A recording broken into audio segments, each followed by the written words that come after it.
Bertemu kembali, strategi pemodenan dan pertanian pintar merupakan kunci pemacu perubahan dalam menjayakan transformasi sektor agro makanan negara di bawah dasar agro makanan negara 2021 hingga 2030 dan 2.0.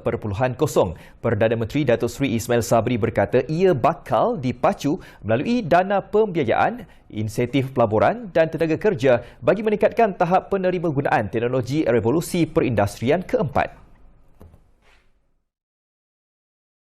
Dalam hal berkaitan bidang penyelidikan, pembangunan, pengkomersialan dan inovasi akan menjadi nadi pembangunan sektor ini. Seiring itu, kerjasama pelbagai agensi penyelidikan kerajaan, institusi pengajian tinggi awam dan swasta turut digembeling dalam menjayakan DAN 2.0 ini.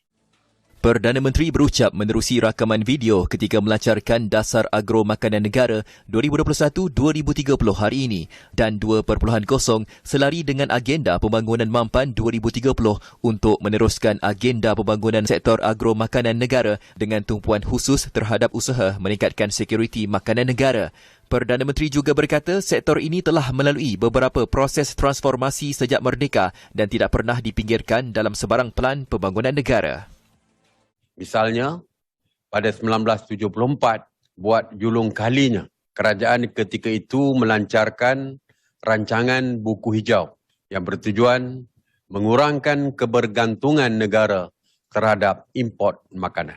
Usaha sedemikian diteruskan dari setahun ke setahun secara terancang. Ini termasuklah penggubalan Dasar Agro Makanan Negara 2011 hingga 2020 atau DAN yang bertujuan menjamin bekalan makanan negara mencukupi dan selamat serta menjadikan sektor agro makanan berdaya saing.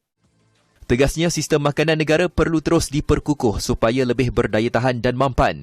Melalui kerangka DAN 2.0, sasaran purata pertumbuhan sektor agro makanan dijangka berkembang pada kadar 4.5% setahun dalam tempoh rancangan Malaysia ke-12. Sumbangan sektor agro makanan kepada keluaran dalam negara kasar KDNK negara juga telah meningkat dengan pertumbuhan purata tahunan 6.8% pada tahun 2020, peningkatan hampir 100% berbanding pertumbuhan KDNK pada 2010.